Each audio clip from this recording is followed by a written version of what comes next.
Hi friends, welcome to Shrink Wrap with myself, Livia, and this is Applied Psychology for Yogis. And I haven't done a video in a really long time, so glad to be back at it. Had a lot of requests for bring back those videos, they're so helpful. So here I am bringing back the videos and I hope it's really helpful. So this week is all about expanding your verbiage, expanding your capacity for language with words in the context of teaching yoga. Now, why would you want to expand your capacity for words? Well, here's the thing. We never know how, when, why, what words are going to impact our students. And that's actually one of the great mysteries of teaching yoga. You know, you could find yourself saying the same old thing in a pose over and over and over again, and then like one day, boom, a student gets it. Or we are saying for months and months, we're using this word reach, you know, like reach your arm. And the day we decide to not use reach, but use extend, our student is like, whoa, they can do that action that we're describing. So we want to be creative in our words and expansive in our verbiage so that more students, more of the time, get impacted in a positive way. Now, part of the peril of teaching yoga is that we're always impacting someone, and for better and sometimes even for worse. Don't worry so much about the worst, because it is impossible to walk through life in general and not impact. It's just impossible. It's part of being in a body. And so you do the best you can to do the most positive that you can. So let's set that like, oh, what if this word sends my student into some shock or flight? Like, don't worry about that right now, okay? That's a whole nother big topic. So let's flush out how many different words, descriptive words, you can come up with, all right? Now, two pieces about that are key. We want to have a baseline of verbiage that is consistent, familiar, almost even predictable. So if students come in and we say things almost like randomly with no consistency, it leaves the students never knowing what they're getting. And part of the reason that we are often attracted to teachers and people in general is that the kind of overarching way that they present themselves has a very consistent feel to a certain degree. Think about if you're hanging out with someone who's really erratic emotionally and you never know what you're going to get. You don't really want to hang out with that person because you end up walking on eggshells. You never know what version of the person you're going to get.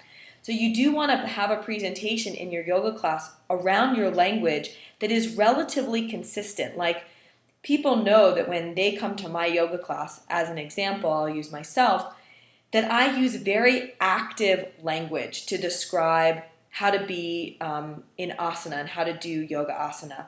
For example, I use a lot of words like extend, reach, place, move, as opposed to more passive language such as allow,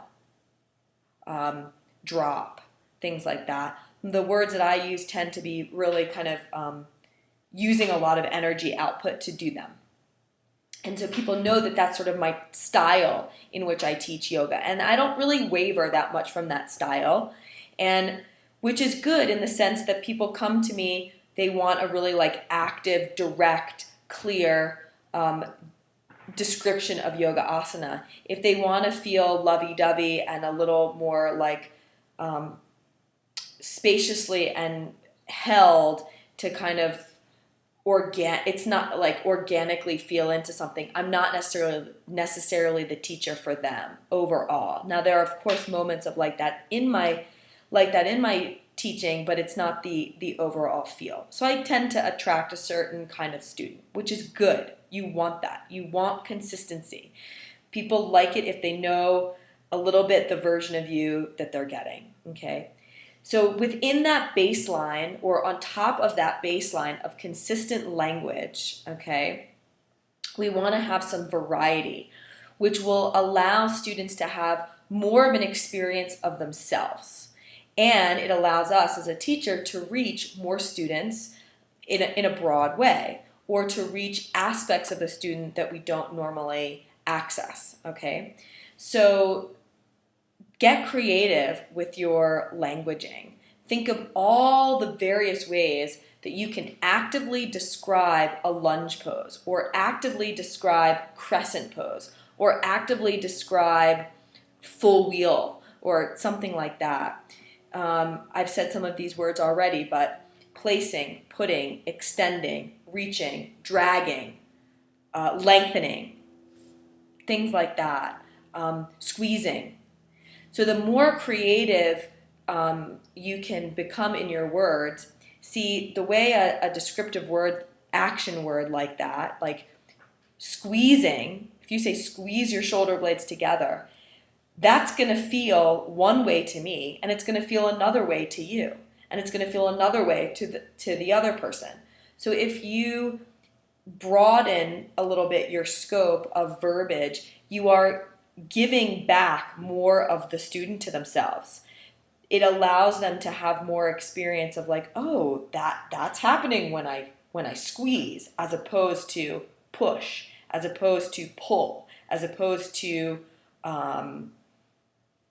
some other word. Okay, I'm hoping that's making sense. So let's run through the steps quickly. Okay, so you want to have consistency. So why not make a list, okay, of words in which you're pretty consistent, words that you find yourself using a lot, okay? And just know what they are and see what kind of even tone you have as a teacher, okay? That's step one. Then the other step is to set a timer, okay, 5 minutes or so, and think of a few poses. And go through those poses, and in that time frame, come up with as many descriptive action words, verbiage, that you can think of to explain people to do the action you want them to do in the pose. Okay? So on top of that baseline, you're starting to layer on a nice broad spectrum of descriptive action words that get people in and out of a pose, thereby giving them more experience of themselves in the pose. And we'll talk about experience of oneself in the pose via sensation next week. Okay, that is a huge other piece to this. But for right now, let's focus on expanding our repertoire of language with words. Okay, then we'll expand our repertoire of understanding the inner landscape with feeling and with sensation, okay? So what are the words in which you use a lot? What's your baseline? What's the overall tone? What's your consistency? And then what are you going to do to expand that? And practice it. Layer in a new word or two and see what happens. I think you'll find that you'll see some students actually doing the action you're intending more, or you might notice a different flavor emerging in your class, which is a good thing. It's good to switch things up a little bit and still have that strong sense of you as a teacher. So good luck with that activity this week. I'd love to hear how it goes. And to do that, just drop me an email if you prefer to do it privately. It's lgsyoga@gmail.com. You can also send your questions, interests that you want talked about on these little videos. You can send them there. Or of course, please leave a comment here. In fact, it would be great if we could generate a good list of different words here, different verbs to describe our and to express our asana. So of course, leave them here underneath this video, and I hope it goes well, and I look forward to hearing from you. So good luck with it, and let's expand our verbiage this week. Okay, until next time, bye.